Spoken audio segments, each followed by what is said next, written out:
CostasNarrativeXP presents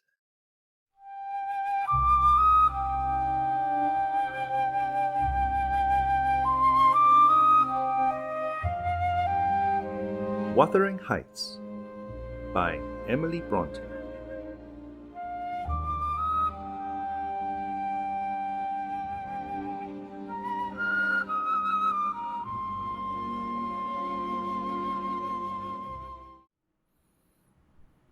Chapter 8. On the morning of a fine June day, my first bonny little nursling, and the last of the ancient Earnshaw stock, was born. We were busy with the hay in the faraway field, when the girl that usually brought our breakfasts came running an hour too soon across the meadow and up the lane, calling me as she ran. "Oh, such a grand bird," she panted out. "The finest lad that ever breathed. But the doctor says Mrs. must go. He says she's been in a consumption these many months. I had heard him tell Mr. Hindley, and now she has nothing to keep her, and she'll be dead before winter. You must come home directly. You are to nurse it, Nelly, to feed it with sugar and milk, and take care of it day and night. I wish I were you, because it will be all yours when there is no Mrs." "But is she very ill?" I asked, flinging down my rake and tying my bonnet. "I guess she is, yet she looks bravely," replied the girl, "and she talks as if she thought of living to see it grow a man. She's out of her head for joy. It's such a beauty. If I were her, I'm certain I should not die. I should get better at the bare sight of it, in spite of Kenneth. I was fairly mad at him. Dame Archer brought the cherub down to master, in the house, and his face just began to light up, when the old croaker steps forward, and says he, 'Earnshaw, it's a blessing your wife has been spared to leave you this son. When she came, I felt convinced we shouldn't keep her long. And now, I must tell you, the winter will probably finish her.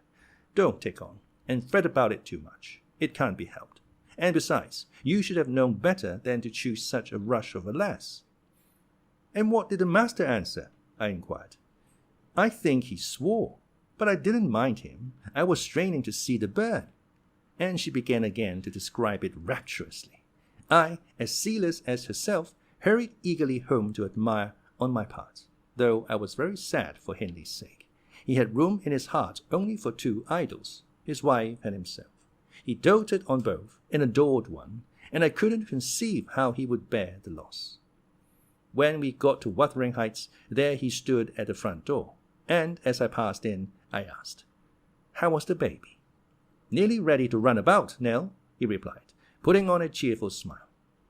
"And the mistress?" I ventured to inquire. "The doctor says she's—" "Damn the doctor," he interrupted, reddening. "Frances is quite right. She'll be perfectly well by this time next week. Are you going upstairs? Will you tell her that I'll come, if she'll promise not to talk? I left her because she would not hold her tongue, and she must. Tell her Mr. Kenneth says she must be quiet." I delivered this message to Mrs. Earnshaw. She seemed in flighty spirits, and replied merrily, "I hardly spoke a word, Ellen, and there he has gone out twice, crying. Well, say I promise I won't speak, but that does not bind me not to laugh at him." Poor soul, till within a week of her death that gay heart never failed her, and her husband persisted doggedly, nay, furiously, in affirming her health improved every day. When Kenneth warned him that his medicines were useless at that stage of the malady, and he needn't put him to further expense by attending her, he retorted, "I know you need not. She's well. She does not want any more attendance from you. She never was in a consumption. It was a fever, and it is gone. Her pulse is as slow as mine now, and her cheek as cool." He told his wife the same story, and she seemed to believe him. But one night, while leaning on his shoulder, in the act of saying she thought she should be able to get up tomorrow, a fit of coughing took her, a very slight one. He raised her in his arms. She put her two hands about his neck. Her face changed, and she was dead. As the girl had anticipated, the child Hareton fell wholly into my hands. Mr. Earnshaw, provided he saw him healthy and never heard him cry, was contented, as far as regarded him. For himself, he grew desperate. His sorrow was of that kind that will not lament.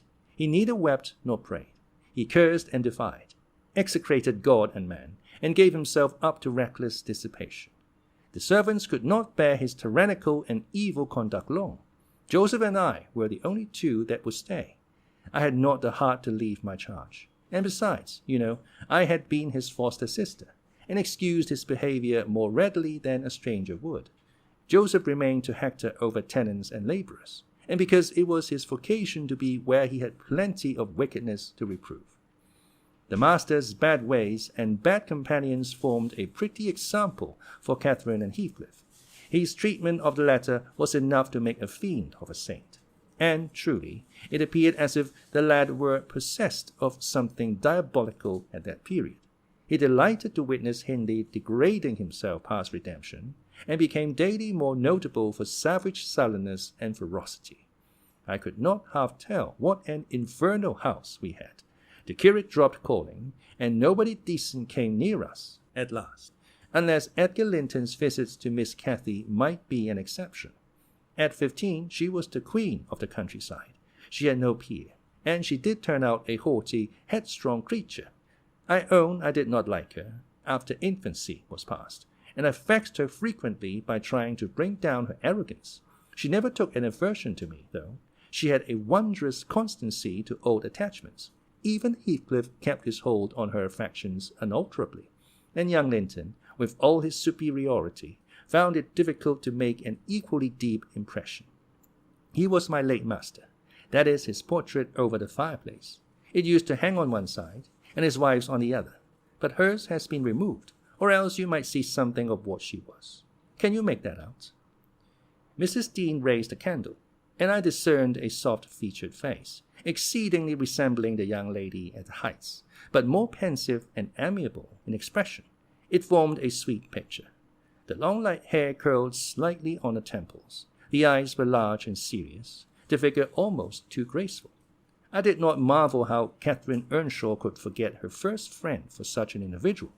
I marveled much how he, with a mind to correspond with his person, could fancy my idea of Catherine Earnshaw. "A very agreeable portrait," I observed to the housekeeper. "Is it like?" "Yes," she answered, "but he looked better when he was animated. That is his everyday countenance. He wanted spirit in general." Catherine had kept up her acquaintance with the Lintons since her 5 weeks' residence among them, and as she had no temptation to show her rough side in their company, and had the sense to be ashamed of being rude where she experienced such invariable courtesy, she imposed unwittingly on the old lady and gentleman by her ingenious cordiality, gained the admiration of Isabella, and the heart and soul of her brother, acquisitions that flattered her from the first, for she was full of ambition, and led her to adopt a double character without exactly intending to deceive anyone. In a place where she heard Heathcliff termed a vulgar young ruffian, and worse than a brute, she took care not to act like him. But at home she had small inclination to practice politeness that would only be laughed at, and restrain an unruly nature when it would bring her neither credit nor praise. Mr. Edgar seldom mustered courage to visit Wuthering Heights openly. He had a terror of Earnshaw's reputation, and shrunk from encountering him, and yet he was always received with our best attempts at civility. The master himself avoided offending him, knowing why he came, and if he could not be gracious, kept out of the way. I rather think his appearance there was distasteful to Catherine. She was not artful, never played the coquette, and had evidently an objection to her two friends meeting at all, for when Heathcliff expressed contempt of Linton in his presence, she could not half coincide, as she did in his absence. And when Linton evinced disgust and antipathy to Heathcliff, she dared not treat his sentiments with indifference, as if depreciation of her playmates were of scarcely any consequence to her. I've had many a laugh at her perplexities and untold troubles, which she vainly strove to hide from my mockery. That sounds ill-natured, but she was so proud, it became really impossible to pity her distresses, till she should be chastened into more humility. She did bring herself, finally, to confess, and to confide in me. There was not a soul else that she might fashion into an adviser. Mr. Hindley had gone from home one afternoon, and Heathcliff presumed to give himself a holiday on the strength of it. He had reached the age of 16 then, I think, and without having bad features, or being deficient in intellect, he contrived to convey an impression of inward and outward repulsiveness that his present aspect retains no traces of. In the first place, he had by that time lost the benefit of his early education.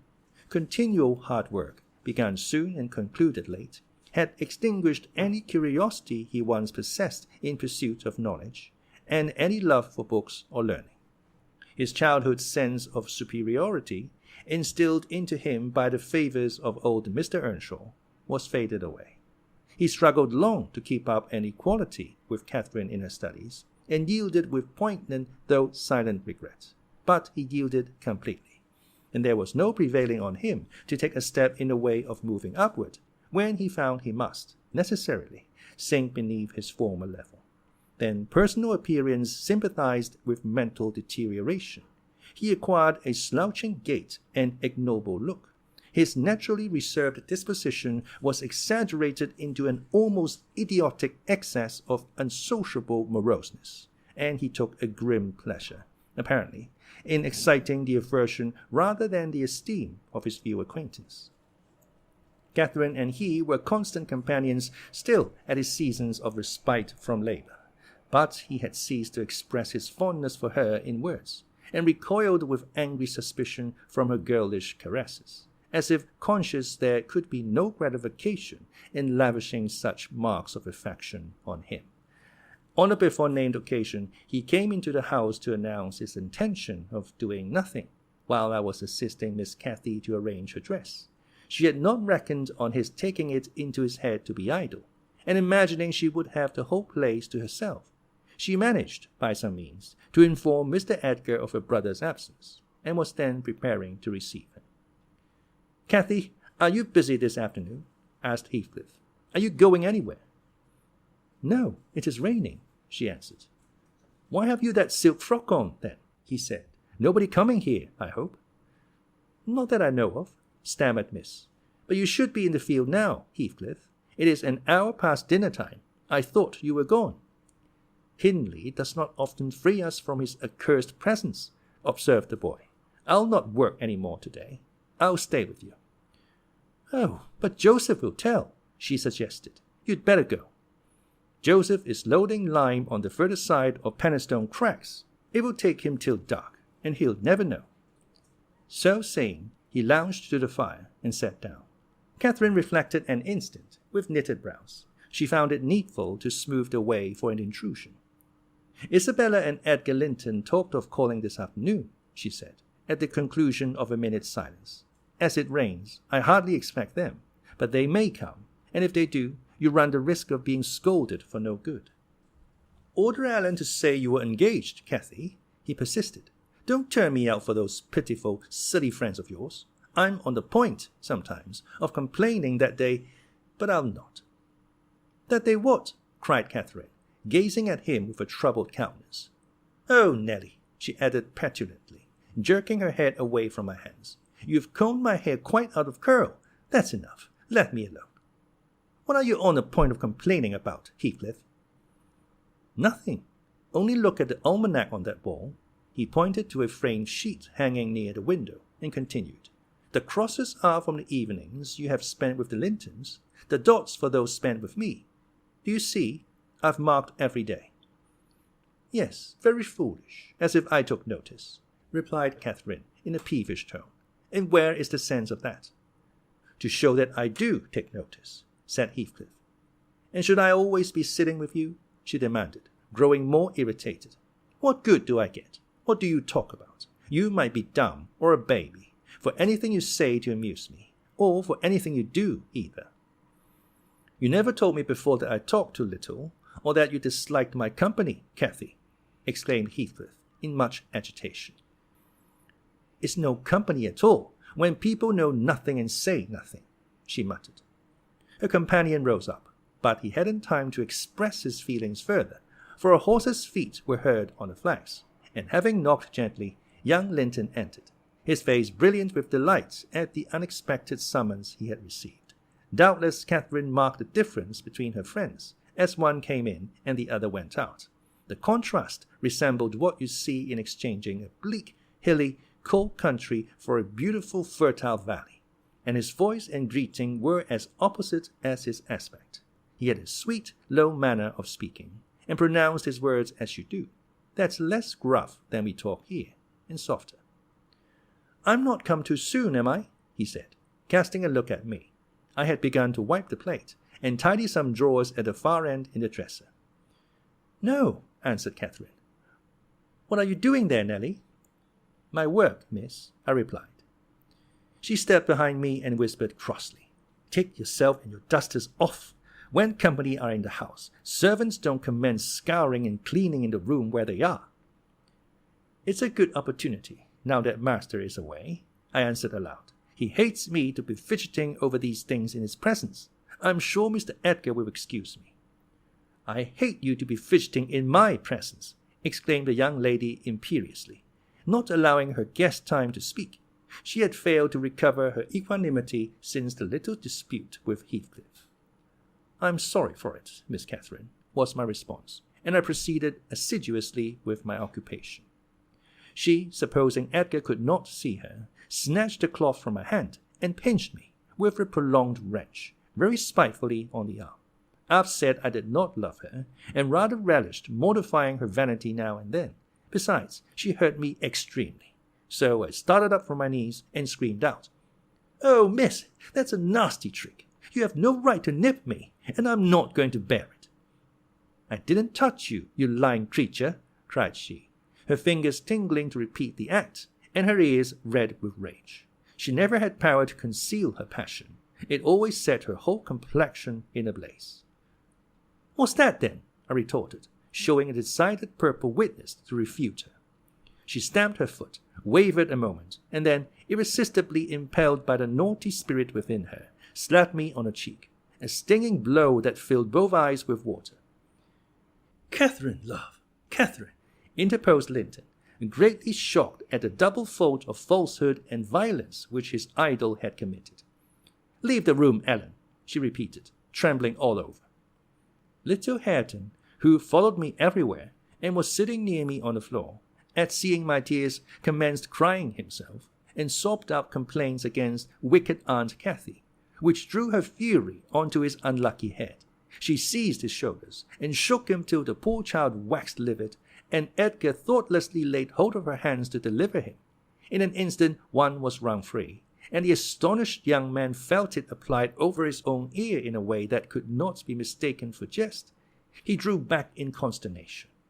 I lifted Hareton in my arms and walked off to the kitchen with him, leaving the door of communication open, for I was curious to watch how they would settle their disagreement. The insulted visitor moved to the spot where he had laid his hat, pale and with a quivering lip. "That's right," I said to myself. "Take warning and be gone. It's a kindness to let you have a glimpse of her genuine disposition." "Where are you going?" demanded Catherine, advancing to the door. He swerved aside and attempted to pass. "You must not go," she exclaimed energetically. "I must and shall," he replied in a subdued voice.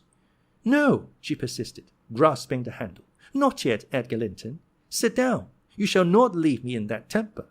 I should be miserable all night, and I won't be miserable for you."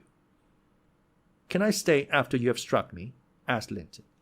Catherine was mute. "You've made me afraid and ashamed of you," he continued. "I'll not come here again." Her eyes began to glisten and her lids to twinkle. "And you told a deliberate untruth," he said. "I didn't," she cried, recovering her speech. "I did nothing deliberately." "Well, go, if you please. Get away, and I'll pry myself sick." She dropped down on her knees by a chair and set to weeping in serious earnest.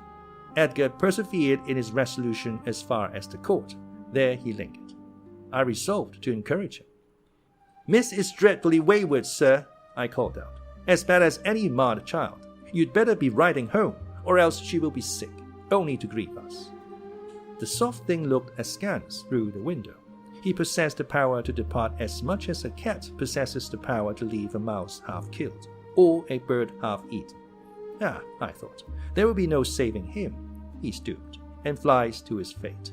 And so it was. He turned abruptly, hastened into the house again, shut the door behind him, and when I went in a while after to inform them that Earnshaw had come home rabid drunk, ready to pull the whole place about our ears, I saw the quarrel had merely affected a closer intimacy, had broken the outworks of youthful timidity, and enabled them to forsake the disguise of friendship and confess themselves lovers. Intelligence of Mr. Hindley's arrival drove Lintons speedily to his horse, and Catherine to her chamber. I went to hide little Hareton, and to take the shot out of the master's fowling piece, which he was fond of playing with in his insane excitement, to the hazard of the lives of any who provoked or even attracted his notice too much, and I had hit upon the plan of removing it, that he might do less mischief if he did go the length of firing the gun.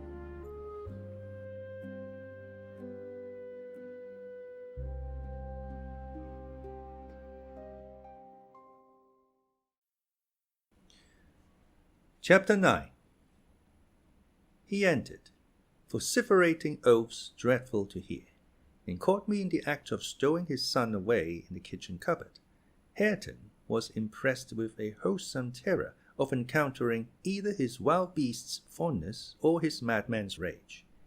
For in one he ran a chance of being squeezed and kissed to death, and in the other of being flung into the fire, or dashed against the wall, and the poor thing remained perfectly quiet wherever I chose to put him. "There, I've found it out at last," cried Hindley, pulling me back by the skin of my neck, like a dog. "By heaven and hell, you've sworn between you to murder that child. I know how it is. Now, that he is always out of my way. But, with the help of Satan, I shall make you swallow the carving knife, Nelly. You needn't laugh, for I've just crammed Kenneth, head downmost, in the Black Horse Marsh, and 2 is the same as 1, and I want to kill some of you. I shall have no rest till I do." "But I don't like the carving knife, Mr. Hindley," I answered. "It has been cutting red herrings. I'd rather be shot, if you please." "You'd rather be damned," he said, "and so you shall. No law in England can hinder a man from keeping his house decent, and mine's abominable. Open your mouth." He held the knife in his hand, and pushed its point between my teeth, but, for my part, I was never much afraid of his vagaries. I spat out, and affirmed it tasted detestably. I would not take it on any account. "Oh," said he, releasing me, "I see that hideous little villain is not Hareton. I beg your pardon. No. If it be, he deserves flaying alive for not running to welcome me, and for screaming as if I were a goblin. Unnatural cub! Come hither. I'll teach thee to impose on a good-hearted, deluded father. Now, don't you think the lad would be handsomer cropped? It makes a dog fiercer, and I love something fierce. Give me a scissors, something fierce and trim.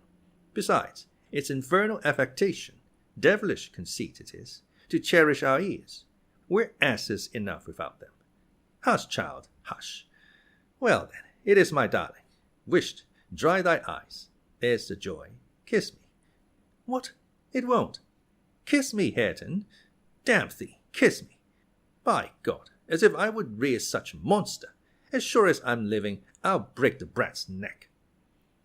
Poor Hareton was squalling and kicking in his father's arms with all his might, and redoubled his yells when he carried him upstairs and lifted him over the banister. I cried out that he would frighten the child into fits, and ran to rescue him. As I reached him, Hindley leaned forward on the rails to listen to a noise below, almost forgetting what he had in his hands. "Who is that?" he asked, hearing someone approaching the stairs foot. I leaned forward also, for the purpose of signing to Heathcliff, whose step I recognized, not to come further, and at the instant when my eye quitted Hareton, he gave a sudden spring, delivered himself from the careless grasp that held him, and fell. There was scarcely time to experience a thrill of horror before we saw that the little wretch was safe. Heathcliff arrived underneath just at the critical moment. By a natural impulse he arrested his descent, and setting him on his feet, looked up to discover the author of the accident, a miser who has parted with a lucky lottery ticket for 5 shillings, and finds next day he has lost in the bargain £5,000, could not show a blanker countenance than he did on beholding the figure of Mr. Earnshaw above. It expressed, plainer than words could do, the intensest anguish at having made himself the instrument of thwarting his own revenge. Had it been dark, I dare say he would have tried to remedy the mistake by smashing Hareton's skull on the steps, but we witnessed his salvation, and I was presently below with my precious charge pressed to my heart. Hindley descended more leisurely, sobered and abashed. "It is your fault, Ellen," he said. "You should have kept him out of sight. You should have taken him from me. Is he injured anywhere?" "Injured?" I cried angrily. "If he is not killed, he'll be an idiot. Oh, I wonder his mother does not rise from her grave to see how you use him. You're worse than a heathen, treating your own flesh and blood in that manner." He attempted to touch the child, who, on finding himself with me, sobbed off his terror directly. At the first finger his father laid on him, however, he shrieked again louder than before, and struggled as if he would go into convulsions. "You should not meddle with him," I continued. "He hates you. They all hate you. That's the truth. A happy family you have, and a pretty state you come to." "I shall come to a prettier yet, Nelly," laughed the misguided man, recovering his hardness. "At present, convey yourself and him away. And hark you, Heathcliff, clear you too quite from my reach and hearing. I wouldn't murder you tonight, unless, perhaps, I set the house on fire, but that's as my fancy goes." While saying this, he took a pint bottle of brandy from the dresser and poured some into a tumbler. "Nay, don't," I entreated. "Mr. Hindley, do take warning. Have mercy on this unfortunate boy, if you care nothing for yourself." "Anyone will do better for him than I shall," he answered. "Have mercy on your own soul," I said, endeavoring to snatch the glass from his hand. "Not I. On the contrary, I shall have great pleasure in sending it to perdition to punish its maker," exclaimed the blasphemer. "Here's to its hearty damnation." He drank the spirits and impatiently bade us go, terminating his command with a sequel of horrid imprecations too bad to repeat or remember. "It's a pity he cannot kill himself with drink," observed Heathcliff, muttering an echo of curses back when the door was shut. "He's doing his very utmost, but his constitution defies him. Mr. Kenneth says he would wager his mare that he'll outlive any man on this side Gimmerton, and go to the grave a hoary sinner, unless some happy chance out of the common course befall him." I went into the kitchen, and sat down to lull my little lamb to sleep. Heathcliff, as I thought, walked through the barn. It turned out afterwards that he only got as far as the other side the settle, when he flung himself on the bench by the wall, removed from the fire, and remained silent. I was rocking Hareton on my knee, and humming a song that began, "It was far in the night, and the burnies crept. The mither beneath the moors heard that," when Miss Cathy, who had listened to the hubbub from her room, put her head in, and whispered, "Are you alone, Nelly?" "Yes, miss," I replied. She entered and approached the hearth.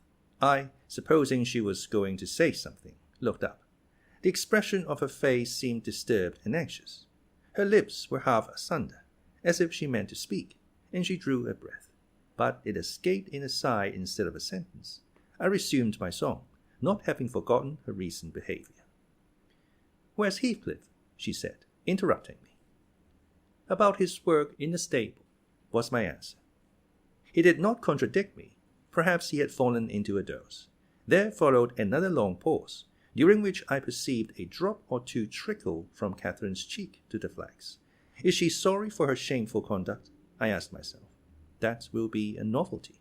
But she may come to the point as she will. I shan't help her. No, she felt small trouble regarding any subject, save her own concerns. "Oh dear," she cried at last. "I'm very unhappy." "A pity," observed I. "You're hard to please. So many friends and so few cares, and can't make yourself content. Nelly, will you keep a secret for me?" she pursued, kneeling down by me, and lifting her winsome eyes to my face, with that sort of look which turns off bad temper, even when one has all the right in the world to indulge it. "Is it worth keeping?" I inquired, less sulkily. "Yes, and it worries me, and I must let it out. I want to know what I should do. Today, Edgar Linton has asked me to marry him, and I've given him an answer. Now, before I tell you whether it was a consent or denial, you tell me which it ought to have been." "Really, Miss Catherine, how can I know?" I replied. "To be sure, considering the exhibition you performed in his presence this afternoon, I might say it would be wise to refuse him, since he asked you after that. He must either be hopelessly stupid or a venturesome fool." "If you talk so, I won't tell you any more," she returned, peevishly rising to her feet. "I accepted him, Nelly. Be quick, and say whether I was wrong." "You accepted him? Then what good is it discussing the matter? You have pledged your word, and cannot retract."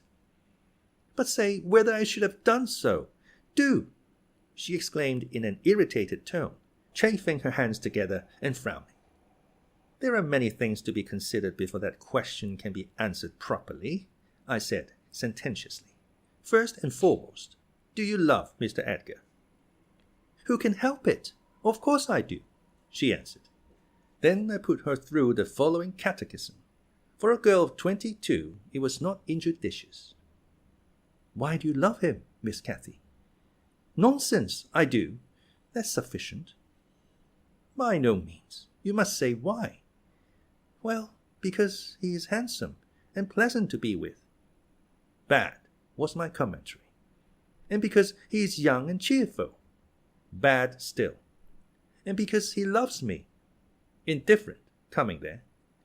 "And he will be rich, and I shall like to be the greatest woman of the neighborhood, and I shall be proud of having such a husband." "Worst of all. And now say how you love him." "As everybody loves. You're silly, Nelly." "Not at all. Answer." "I love the ground under his feet, and the air over his head, and everything he touches, and every word he says. I love all his looks and all his actions, and him entirely and altogether. There now." "And why?" "Nay, you are making a jest of it. It is exceedingly ill-natured. It's no jest to me," said the young lady, scowling and turning her face to the fire. "I'm very far from jesting, Miss Catherine," I replied. "You love Mr. Edgar because he is handsome and young and cheerful and rich and loves you. The last, however, goes for nothing.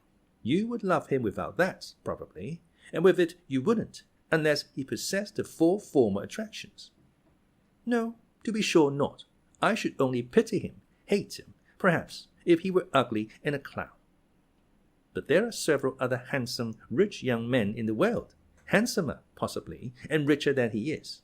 What should hinder you from loving them?" "If there be any, they are out of my way.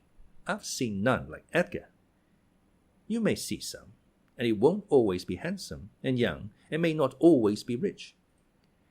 "He is now, and I have only to do with the present. I wish you would speak rationally." "Well, that settles it. If you have only to do with the present, marry Mr. Linton." "I don't want your permission for that. I shall marry him, and yet you have not told me whether I'm right." "Perfectly right. If people be right to marry only for the present. And now, let us hear what you are unhappy about. Your brother will be pleased. The old lady and gentleman will not object, I think. You will escape from a disorderly, comfortless home into a wealthy, respectable one. And you love Edgar, and Edgar loves you. All seems smooth and easy. Where is the obstacle?" "Here and here," replied Catherine, striking one hand on her forehead and the other on her breast. "In whichever place the soul lives. In my soul and in my heart, I'm convinced I'm wrong." "That's very strange. I cannot make it out." "It's my secret. But if you will not mock at me, I'll explain it. I cannot do it distinctly, but I'll give you a feeling of how I feel." She seated herself by me again. Her countenance grew sadder and graver, and her clasped hands trembled. "Nelly, do you never dream queer dreams?" she said, suddenly, after some minutes' reflection. "Yes, now and then," I answered. "And so do I. I've dreamt in my life dreams that have stayed with me ever after, and changed my ideas. They've gone through and through me, like wine through water, and altered the color of my mind. And this is one. I'm going to tell it. But take care not to smile at any part of it." "Oh, don't, Miss Catherine," I cried. We're dismal enough without conjuring up ghosts and visions to perplex us. Come, be merry and like yourself. Look at little Hareton. He is dreaming nothing dreary. How sweetly he smiles in his sleep. Yes, and how sweetly his father curses in his solitude.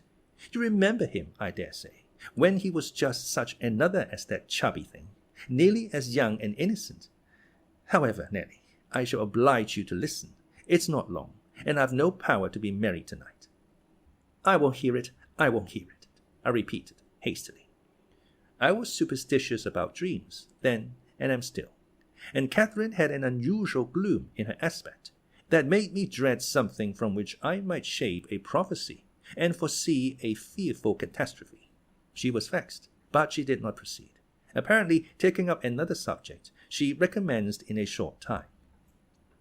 If I were in heaven, Nelly, I should be extremely miserable. Because you are not fit to go there, I answered. All sinners would be miserable in heaven.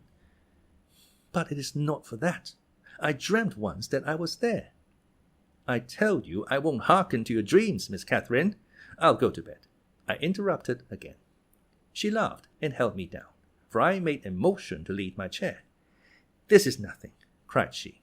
I was only going to say that heaven did not seem to be my home, and I broke my heart with weeping to come back to earth. And the angels were so angry that they flung me out into the middle of the heath on the top of Wuthering Heights, where I woke sobbing for joy. That will do to explain my secret, as well as the other. I've no more business to marry Edgar Linton than I have to be in heaven, and if the wicked man in there had not brought Heathcliff so low, I shouldn't have thought of it. It would degrade me to marry Heathcliff now, so he shall never know how I love him, and that's not because he's handsome, Nelly, but because he's more myself than I am. Whatever our souls are made of, his and mine are the same, and Linton's is as different as a moonbeam from lightning, or frost from fire. Ere this speech ended, I became sensible of Heathcliff's presence. Having noticed a slight movement, I turned my head, and saw him rise from the bench, and steal out noiselessly. He had listened till he heard Catherine say it would degrade her to marry him, and then he stayed to hear no further. My companion, sitting on the ground, was prevented by the back of the settle from remarking his presence or departure, but I started and bade her hush. Why? She asked, gazing nervously round. Joseph is here, I answered, catching opportunely the roll of his cartwheels up the road, and Heathcliff will come in with him. I'm not sure whether he were not at the door this moment. Oh, he couldn't overhear me at the door, said she. Give me Hareton, while you get the supper, and when it is ready, ask me to sup with you. I want to cheat my uncomfortable conscience, and be convinced that Heathcliff has no notion of these things. He has not, has he? He does not know what being in love is. I see no reason that he should not know as well as you, I returned. And if you are his choice, he'll be the most unfortunate creature that ever was born. As soon as you become Mrs. Linton, he loses friend and love and all. Have you considered how you bear the separation, and how he'll bear to be quite deserted in the world? Because, Miss Catherine, he quite deserted? We separated? She exclaimed, with an accent of indignation. Who is to separate us, pray? They'll meet the fate of Milo. Not as long as I live, Ellen, for no mortal creature. Every Linton on the face of the earth might melt into nothing before I could consent to forsake Heathcliff. Oh, that's not what I intend. That's not what I mean. I shouldn't be Mrs. Linton were such a price demanded. He'll be as much to me as he has been all his lifetime. Edgar must shake off his antipathy, and tolerate him, at least. He will, when he learns my true feelings towards him. Nelly, I see now you think me a selfish wretch, but did it never strike you that if Heathcliff and I married, we should be beggars? Whereas, if I marry Linton, I can aid Heathcliff to rise, and place him out of my brother's power. With your husband's money, Miss Catherine, I asked, you find him not so pliable as you calculate upon. And, though I'm hardly a judge, I think that's the worst motive you've given yet for being the wife of young Linton. It is not, retorted she. It is the best. The others for the satisfaction of my whims, and for Edgar's sake too, to satisfy him. This is for the sake of one who comprehends in his person my feelings to Edgar and myself. I cannot express it, but surely you and everybody have a notion that there is or should be an existence of yours beyond you. What were the use of my creation if I were entirely contained here? My great miseries in this world have been Heathcliff's miseries, and I watched and felt each from the beginning. My great thought in living is himself. If all else perished and he remained, I should still continue to be. And if all else remained and he were annihilated, the universe would turn to a mighty stranger. I should not seem a part of it. My love for Linton is like the foliage in the woods. Time will change it, I'm well aware, as winter changes the trees. My love for Heathcliff resembles the eternal rocks beneath, a source of little visible delight, but necessary. Nelly, I am Heathcliff. He's always in my mind, not as a pleasure, any more than I'm always a pleasure to myself, but as my own being. So don't talk of our separation again. It is impracticable, and... She paused, and hid her face in the folds of my gown, but I jerked it forcibly away. I was out of patience with her folly. If I can make any sense of your nonsense, miss, I said, it only goes to convince me that you are ignorant of the duties you undertake in marrying, or else that you are a wicked, unprincipled girl. But trouble me with no more secrets. I'll not promise to keep them. You keep that? She asked eagerly.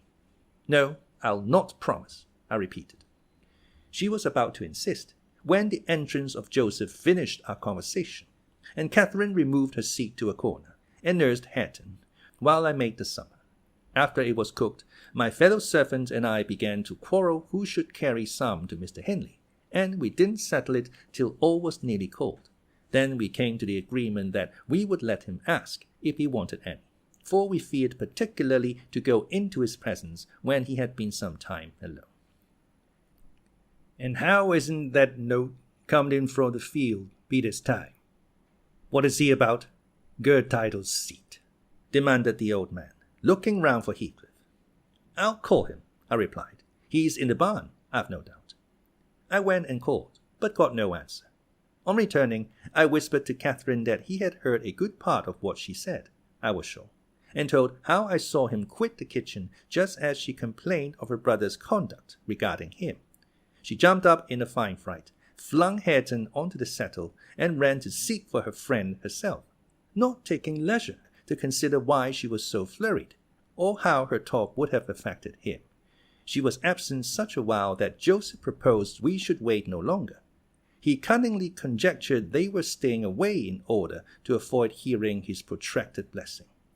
Ill enough for any foul manners, he affirmed, and on their behalf he added that night a special prayer to the usual quarter of an hour's supplication before meat, and would have tacked another to the end of the grace, had not his young mistress broken in upon him with a hurried command that he must run down the road, and wherever Heathcliff had rambled, find and make him re-enter directly.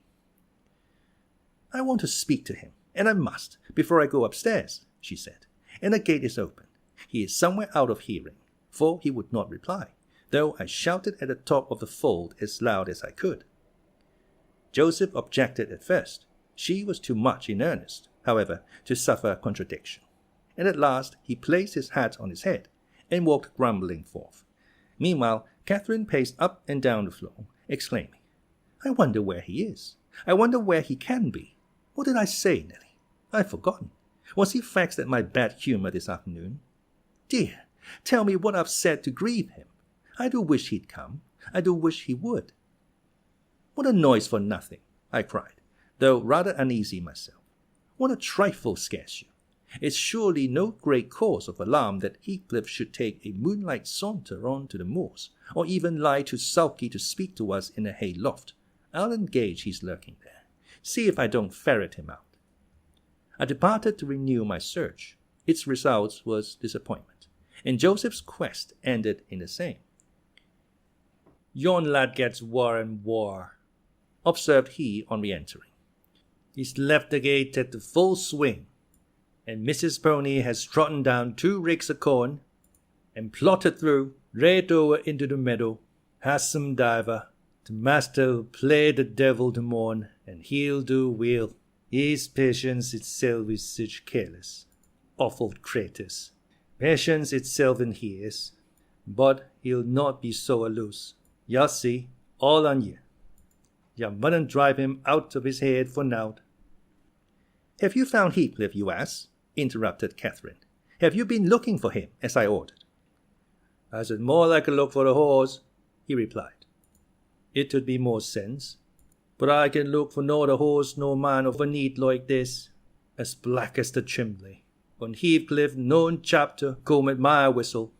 Happen he'll be less hard o' hearing with ye. It was a very dark evening for summer. The clouds appeared inclined to thunder, and I said we had better all sit down. The approaching rain would be certain to bring him home without further trouble. However, Catherine would not be persuaded into tranquillity. She kept wandering to and fro, from the gate to the door, in a state of agitation which permitted no repose, and at length took up a permanent situation on one side of the wall, near the road, where, heedless of my expostulations and the growling thunder, and the great drops that began to plash around her, she remained, calling at intervals, and then listening, and then crying outright. She beat Hareton, or any child, in a good passionate fit of crying. About midnight, while we still sat up, the storm came rattling over the heights in full fury. There was a violent wind, as well as thunder, and either one or the other split a tree off at a corner of the building. A huge bough fell across the roof, and knocked down a portion of the east chimney stack, sending a clatter of stones and soot into the kitchen fire. We thought a bolt had fallen in the middle of us, and Joseph swung on to his knees, beseeching the Lord to remember the patriarchs Noah and Lot, and, as in former times, spare the righteous, though he smote the ungodly. I felt some sentiment that it must be a judgment on us also. The Jonah, in my mind, was Mr. Earnshaw, and I shook the handle of his den that I might ascertain if he were yet living.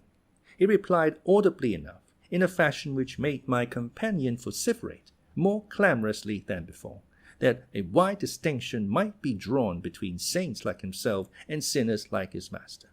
But the uproar passed away in 20 minutes, leaving us all unharmed, excepting Cathy, who got thoroughly drenched for her obstinacy in refusing to take shelter, and standing bonnetless and shawlless to catch as much water as she could with her hair and clothes. She came in and lay down on a settle, all soaked as she was, turning her face to the back and putting her hands before it. "Well, miss," I exclaimed, touching her shoulder, "you are not bent on getting your death, are you? Do you know what o'clock it is? 12:30. Come to bed. There's no use waiting any longer of that foolish boy. He'll be gone to Gimmerton, and he'll stay there now. He guesses we shouldn't wait for him till this late hour. At least, he guesses that only Mr. Hindley would be up, and he'd rather avoid having the door opened by the master." Nay, he's known at Gimmerton," said Joseph. "It's never wonder but he's at the bottom of a bog-hole. This visitation won't for nowt, and I would have ye to look out, miss.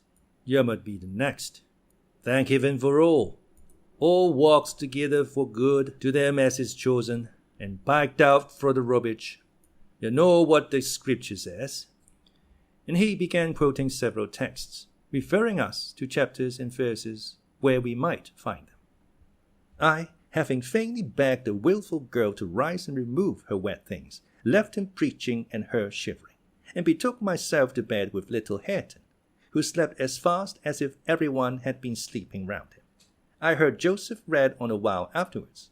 Then I distinguished his slow step on the ladder, and then I dropped asleep.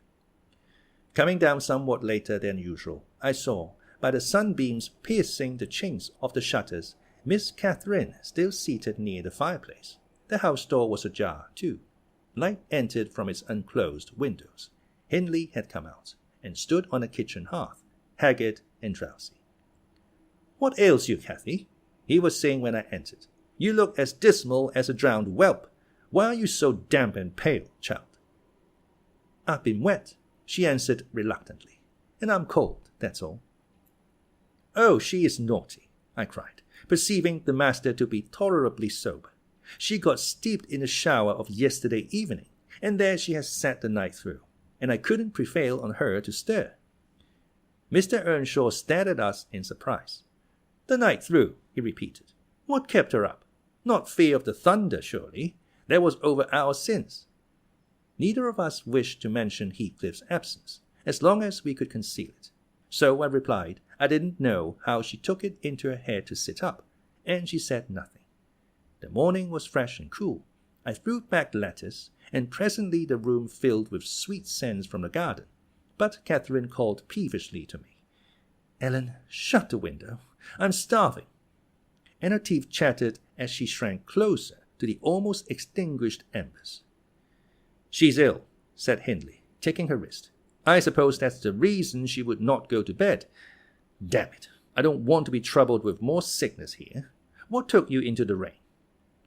"Running after the lads as usual," croaked Joseph, catching an opportunity from my hesitation to thrust in his evil tongue.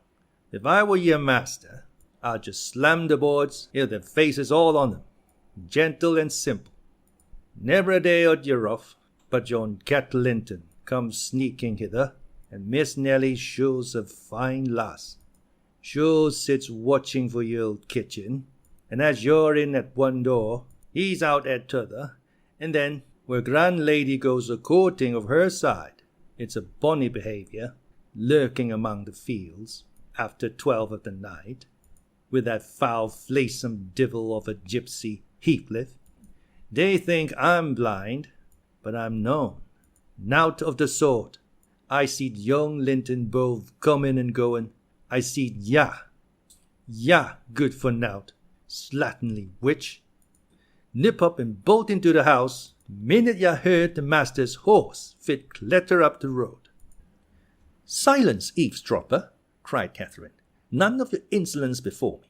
Edgar Linton came yesterday by chance, Hindley, and it was I who told him to be off, because I knew you would not like to have met him as you were." "You lie, Cathy, no doubt," answered her brother, "and you are a confounded simpleton. But never mind Linton at present. Tell me, were you not with Heathcliff last night? Speak the truth now. You need not be afraid of harming him, though I hate him as much as ever. He did me a good turn a short time since that will make my conscience tender of breaking his neck. To prevent it, I shall send him about his business this very morning, and after he's gone, I'd advise you all to look sharp. I shall only have the more humour for you." "I never saw Heathcliff last night," answered Catherine, beginning to sob bitterly. "And if you do turn him out of doors, I'll go with him. But perhaps you never have an opportunity. Perhaps he's gone." Here she burst into uncontrollable grief, and the remainder of her words were inarticulate. Hindley lavished on her a torrent of scornful abuse, and bade her get to her room immediately, or she shouldn't cry for nothing. I obliged her to obey, and I shall never forget what a scene she acted when we reached her chamber. It terrified me. I thought she was going mad, and I begged Joseph to run for the doctor. It proved the commencement of delirium. Mr. Kenneth, as soon as he saw her, pronounced her dangerously ill. She had a fever. He bled her, and he told me to let her live on whey and water gruel, and take care she did not throw herself downstairs or out of the window. And then he left, for he had enough to do in the parish, where 2 or 3 miles was the ordinary distance between cottage and cottage. Though I cannot say I made a gentle nurse, and Joseph and the master were no better, and though our patient was as wearisome and headstrong as a patient could be, she weathered it through. Old Mrs. Linton paid us several visits, to be sure, and set things to rights, and scolded and ordered us all. And when Catherine was convalescent, she insisted on conveying her to Thrushcross Grange, for which deliverance we were very grateful. But the poor dame had reason to repent of her kindness. She and her husband both took the fever, and died within a few days of each other. Our young lady returned to us saucier and more passionate, and haughtier than ever. Heathcliff had never been heard of since the evening of the thunderstorm, and one day I had the misfortune, when she had provoked me exceedingly, to lay the blame of his disappearance on her, where indeed it belonged, as she well knew. From that period, for several months, she ceased to hold any communication with me, save in the relation of a mere servant. Joseph fell under a ban also.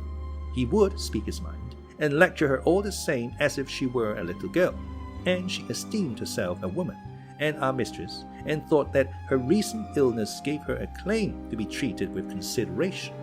Then the doctor had said that she would not bear crossing much. She ought to have her own way, and it was nothing less than murder in her eyes for anyone to presume to stand up and contradict her. From Mr. Earnshaw and his companions she kept aloof, and tutored by Kenneth, and serious threats of a fit that often attended her rages. Her brother allowed her whatever she pleased to demand, and generally avoided aggravating her fiery temper. He was rather too indulgent in humoring her caprices, not from affection, but from pride. He wished earnestly to see her bring honor to the family by an alliance with the Lintons, and as long as she let him alone, she might trample on us like slaves, for aught he cared. Edgar Linton, as multitudes have been before and will be after him, was infatuated, and believed himself the happiest man alive on the day he led her to Gimmerton Chapel, 3 years subsequent to his father's death. Much against my inclination, I was persuaded to leave Wuthering Heights and accompany her here. Little Hareton was nearly 5 years old, and I had just begun to teach him his letters.